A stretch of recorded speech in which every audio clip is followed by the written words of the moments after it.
আসসালামু আলাইকুম everyone, welcome back to my another new video.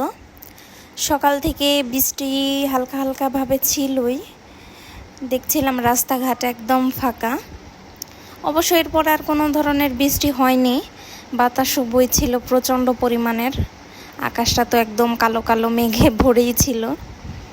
So আমি একটু বৃষ্টি দেখছিলাম জানালা খুলে। এখন 6টা বাজেনি, 6টা 2 হয়তো বা বাজে। এই তো আমি বাইরে যাচ্ছিলাম, দেখি কেউ ওঠেনি ঘুম থেকে, এর জন্য লাইটটা অফ করে দিচ্ছি। যেহেতু সকাল হয়েই গিয়েছে, ভাবলাম লাইটটা অফ করে দিই। এরই মাঝে বাতাসের দরজাটাও বন্ধ হয়ে গিয়েছিল। এখন আমি একটু চা বানিয়ে নিব। এখানে একটু গরুর দুধ নিয়েছি, সেখানে একটু তেজপাতা এলাচ আমি দিয়ে নিয়েছি, আর এখানে একটু ফুল ক্রিম মিল্ক নিয়েছি, পাউডার মিল্ক। সেখানে একটু পানি দিয়ে আমি ভালোভাবে গুলিয়ে সেই দুধের মাঝে দিয়ে দিব। এতে টেস্টটা অনেক মজা হয়, ফ্লেভারটাও ভালো আসে দুইটা মিক্সড করে দিলে। এই তো আমি মিক্সড করে দিচ্ছি ভালোভাবে। এখন জাল করে আমি এখানে পরিমাণ মতো চা পাতা দিয়ে দেব। এখন চা পাতাটা দিয়ে ভালোভাবে আমি জাল করে নেব। একটু বলক উঠলে আমি এখানে দিয়ে দেব পরিমাণ মতো চিনি। চিনিটা আপনাদের পছন্দ অনুযায়ী যে যেভাবে খেতে ভালোবাসে, কিন্তু আমাদের একটু মিষ্টি পছন্দ, এর জন্য চিনির পরিমাণটা একটু বেশিই দিলাম। এই তো আমার চাটা হয়ে গিয়েছে। এখানে আমি একটু উমাইদকে দুলনা দুলাচ্ছিলাম, ও কি দিয়ে কি যেন বলতেছিল। বৃষ্টি বৃষ্টি ওয়েদারের জন্য খিচুড়ি ছাড়া কি আর চলে। খিচুড়িটা বাগার দেওয়ার জন্য আমি পেঁয়াজ রসুনও কেটে নিয়েছি, আর এখানে একটু ইনস্ট্যান্ট টক দই বানিয়ে নিয়েছি, রোস্ট রান্না করব। দেখছিলাম বাইরের ওয়েদারটা। এই তো রান্নাবাড়া শেষ আমার। দেখুন কয়টা বাজে, 7টা, 7:30টাও বাজেনি। আমি চা নিয়ে বারান্দায় চলে আসলাম, বৃষ্টি দেখবো আর একটু চা খাবো। ভালোই লাগে এরকম ওয়েদারে। এদিক দিয়ে আমার খিচুড়িটাও হয়ে গিয়েছে। আমি নরম খিচুড়ি রান্না করতেছি, একদম একদম যে নরম সেটা না, একটু মাখো মাখো টাইপের থাকবে, আচার দিয়ে খেতে ভালো লাগে। এই তো আমার খিচুড়িটা প্রায় হয়ে আসছে, একটু ঢেকে জাল করে নিলেই হয়ে যাবে। আমি অফ করে দিলাম। এখন একটা পেস্ট করে নিব রোস্টের জন্য। এখানে আমি কিছুটা কাঁচামরিচ নিয়েছি কিশমিশ, আর এখান দিয়ে দিব রসুন 3 পিসের মতো, আর দিয়ে দিব কিছুটা পেঁয়াজ।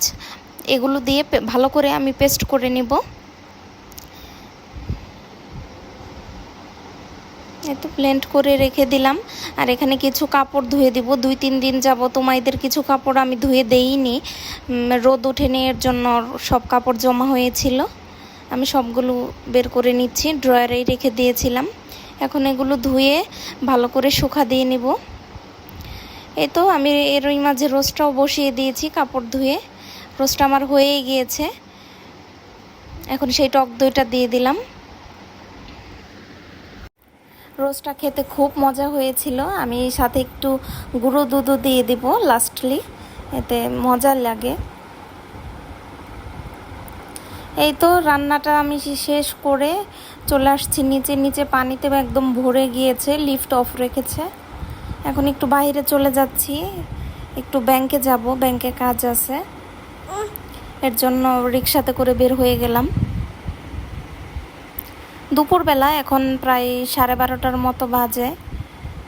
বেরোতে দেরি হয়ে গিয়েছে। এই তো আমি ব্যাংকে এসে পড়েছি, এসে একটু বসে আছি। উমাইদও বসে আছে, ও কোনোভাবে বসে থাকতে চাচ্ছিল না। এই তো আমি নানুকে বলে গিয়েছিলাম যে একটু পোলাওটা যাতে রান্না করে, আর মাংসের তরকারি ছিল আগের দিনের, এগুলো তো কিছুই খাওয়া হয়নি, আমি ওইভাবেই ফ্রিজে রেখে দিয়েছিলাম। এই তো আমার রোস্ট এখন আমি নানুকে খেতে দিব, আজ চলে যাবে। লেগ পিসটা দিলাম। রোস্টটা খেতে মজাই হয়েছিল, রেসিপিটি আপনাদের সাথে শেয়ার করব। একটু শসা দিয়ে দিচ্ছি, পরে মাংস দেব। বললাম খাবারটা খেয়ে নিন আপনি। নানুকে খাবারটা আবার দিয়ে আমি একটু রোস্ট আর পোলাও একটা বক্সে বেড়ে দিলাম বাড়িতে নিয়ে যাওয়ার জন্য। এখনও গরম আছে, এর জন্য ঢাকনাটা লাগালাম না। এরপর আমিও একটু খাবারটা খেয়ে নিলাম। আমি এখানে একটু গরুর মাংস নিয়েছি, ভালোই লাগছিল খেতে। আর লেবু তো মাস্ট লাগবেই আমার, লেবু দিয়ে আমি মজা করে খেয়ে নিচ্ছিলাম। এই তো এখন রোস্ট দিয়ে নিব। আমার পোলাও আর রোস্ট অনেক পছন্দের, বিয়েবাড়িতে গেলে তো কোনো কথাই নেই। আজ একদম বিয়েবাড়ির মতোই হয়েছে। খাওয়া দাওয়া শেষ করে বিকেলবেলা আমি একটু বারান্দায় আসছি, দেখলাম যে ছাদে অনেকেই ঘুরে উড়াচ্ছে, ভালোই লাগছিল, বাতাস অনেক। আমিও একটু দেখতেছিলাম তাদের সবাইকে, অনেকক্ষণই ছিলাম দাঁড়িয়ে, ভালোই লাগে এরকম বাতাসে। এখন রাতের বেলা আমি ভাত বসিয়ে দিয়েছি, আর এখানে করব ডাল ভুনা। এর জন্য আমি রসুন কুচি করে নিয়েছি একটা শুকনা মরিচ, তেজপাতা, পেঁয়াজ আর কাঁচা মরিচ। পোলাও ছিল সেগুলো রেখে দিয়েছি সকালে খাওয়ার জন্য, এত দুই বেলা খেলে ভালো লাগে না, ভাবলাম একটু ভর্তাই করি। এই তো পেঁয়াজ কাঁচামরিচ সব ভেজে হালকা করে আমি সেখানে দিয়ে দিব আদা রসুনের পেস্ট, আর দিব সামান্য পরিমাণ জিরা, আস্ত জিরা।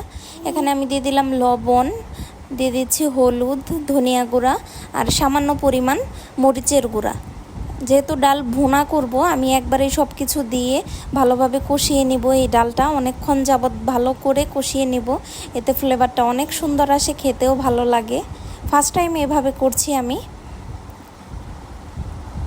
এই তো আমার ভালো করে কষানো হয়ে গিয়েছে, এখন আমি ডালটা সেদ্ধ হওয়ার জন্য পর্যাপ্ত পরিমাণ পানি দিয়ে নেব। আমি ভালোভাবে নেড়ে একটা ঢাকনা দিয়ে ঢেকে দেব। এই তো ডালটা আমার সিদ্ধ হয়ে গিয়েছে, আমি একটা ডাল ঘুটনি দিয়ে হালকা একটু ভেঙে নিলাম, একদম ম্যাশ করব না, একটু আস্তে আস্তে কয়েকটা রাখবো, হালকা করে জাস্ট উপর দিয়ে একটু করে নিলাম। এই তো ডাল ভুনা আমার হয়ে গিয়েছে। এখন একটু দেখতেছিলাম যে বারান্দায় প্রচণ্ড বাতাস, ভাবলাম একটু বারান্দায় দাঁড়াই। সো এই ছিল আজকের ব্লগ, আশা করছি আপনাদের ভালো লাগবে। ভালো লাগলে অবশ্যই আমার পাশেই থাকবেন।